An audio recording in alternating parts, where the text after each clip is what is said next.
পার্টির top to bottom সবাই পালাতে বাধ্য হয়। যে পার্টির বিরুদ্ধে স্কুলের শিক্ষার্থীরা তার ইউনিফর্ম নিয়ে স্কুল থেকে ক্লাস থেকে বের হয়ে প্রতিবাদ জানিয়েছে। যে পার্টি রুলের বিরুদ্ধে সারা দেশের সকল মানুষ রক্ত দিয়ে জীবন দিয়ে ভূমিকা রেখেছে। কিভাবে তাদের সেই কিভাবে তাদের সেই সাহস হয়, কিভাবে তাদের সেই চেতনাবোধ আবার জাগ্রত হওয়ার সুযোগ পায়, তারা রাস্তায় নামতে চায় আমাদের বিরুদ্ধে। আমরা বেঁচে থাকতে সেটা হইতে দিব না। 1 বছর পার হয়ে গেছে, এখনো গঠন চলবে, আমরা দেখতে পাই না কার্যকরী অবস্থা নিতে। ক্ষমতায় থেকে পুলিশ প্রশাসন যেভাবে রিফর্ম করা বেঁধেছিল, কাউন্সিলিং লেভেল থেকে বেঁধেছিল, আজকে আওয়ামী লীগের এই আস্তালের আমরা লক্ষ্য করছি বিভিন্ন জায়গায় আগুন ধরিয়ে দেওয়া, বিভিন্ন স্পটে তাদের অবস্থান, এইটা নিতান্তই পুলিশ এবং প্রশাসনের ব্যর্থতা।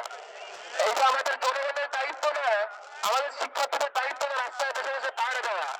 এইটা যারা প্রশাসনের যেসব টিম আছেন, প্রশাসনের যেসব ফোর্স আছে, প্রত্যেকটা ফোর্সকে কাজে লাগানো ছিল আমাদের ইন্টারিম গভর্নমেন্টের মৌলিক দায়িত্ব।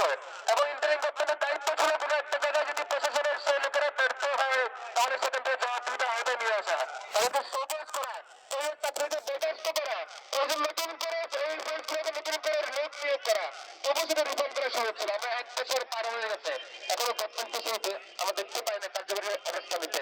এই বেশিরভাগই আমাদের যে পুলিশ, যে প্রশাসন, যে অন্যান্য আইন শৃঙ্খলা বাহিনী আমাদের উপর সওয়াল হয়ে এসে ক্রসফায়ার হামলা আচরণ করেছিল, সেই বাহিনীর একটা বড় অংশ এখনো তো সেই বাহিনীতে রয়ে গেছে।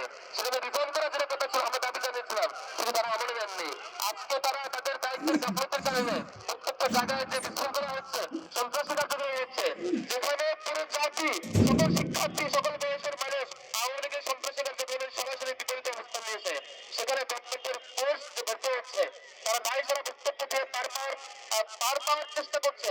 আমরা ইন্টারিম গভর্নমেন্টকে অনুরোধ করবো, বাংলাদেশের যেখানে যে স্পটে এই ধরনের কাজ করতে, এই ধরনের অগ্নিসংযোগ করতে ব্যর্থতা করতে, সেখানেই সেই প্রশাসনকে আইনের আওতায় নিয়ে আসুন, তাদেরকেই সেই ব্যর্থতার কারণে জবাবদিহিতার মুখোমুখি নিয়ে আসুন। আর নয়তো এটাকে রিফর্ম করা যাবে না, আমরা তো এটাকে আমরা শৃঙ্খলায় আনতে পারবো না। আজকে শিক্ষার্থীরা আজকে এই হাসিনা রায় উপলক্ষে যারা উৎসব হওয়ার কথা ছিল, যেখানে শিক্ষার্থীরা সবাই একসাথে আনন্দপূর্ণ পরিবেশ ধরে সেখানে প্রশাসনের ব্যর্থতার কারণে প্রশাসনের নিশ্চুপ ভূমিকার